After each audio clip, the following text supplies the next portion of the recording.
قربان روز تولد شما رو چند نفر مگه یادشونی؟ فهمیدم.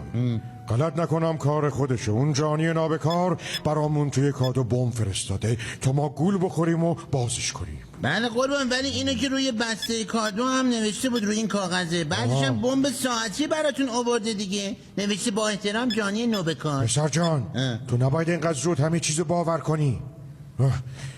اینجا رو چی شده؟ یه سر نخ اینجاست. بذار بخونم اینجوری ببینم. نوشته به محض کشیدن نخ بم فعال می شود. چی؟ چه غلطی کردم؟ اگر نخ را بیرون آوردید به هیچ وجه سعی نکنید آن را دوباره داخل بم فرو کنید. در این صورت چاشنی زاپاس دوم نیز فعال می شود. وای خاک بر سرمون شد. این چجوری خاموش میشه؟ نوشته از این به بعد با هر ضربه 5 ثانیه از شمارشگر تمام می شود. چند ثانیه وقت داری؟ فکر کنم 45 ثانیه قربان. ای وای 45 ثانیه. ببین اصلا نگران نباش پسر جان. کار رو باید سپرد به متخصص. بله فقط اجازه بده. ساکت.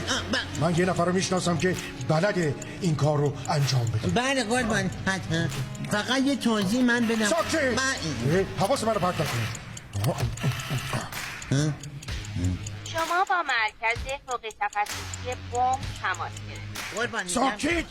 کامل چی میگه؟ برای ارتباط با واحد روابط عمومی عددی 1. برای ارتباط با واحد پشتیبانی عددی 2. برای ارتباط با واحد کنسانتراسیون بمب عددی 3.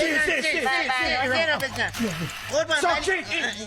شما نفره 50 در صفحه انتظار از شکیبایی شما ممنون. قربان 15 ثانیه بیشتر خیلی خب الان بس میشه. تو هیچی نگو. شما نفره 50 در صفحه انتظار از شکیبایی شما ممنون. ببند دهنت تو. میخوام ببینم چیکار باید بکنی. در هنگام مواجهه با بمب مهمترین عامل حفظ خونسردی و آرامش است. شما نفره 50 در صفحه انتظار. قربان 8 ثانیه مونده. 8 پسر جون با رفته. بله در این لحظات آخر میخواستم بهت بدم اگه یه وقتایی بهت سخت میگرفتم واسه خودت بود عزیزم.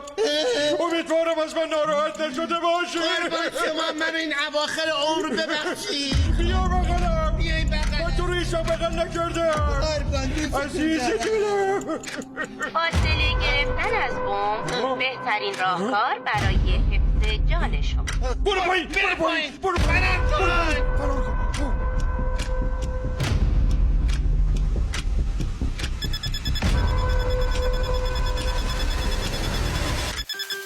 شما نفره 57 در صفحه انتظار از صبر و شکیبایی شما متشکرم. این چرا نترکی؟ قربان نداشتین من میگم تو کاغذ نوشته بود. چیو؟ گفته بود که اگر اون بیلبیلکی رو فشار بدین اینجوری آهنگ پخش میکنه. خاک بر سر چرا زودتر نگفتی به من اینو؟ نداشتین بگم خب. خیلی خوب آرامش خودتو حفظ کن. چاقو بیار کیک بخوریم.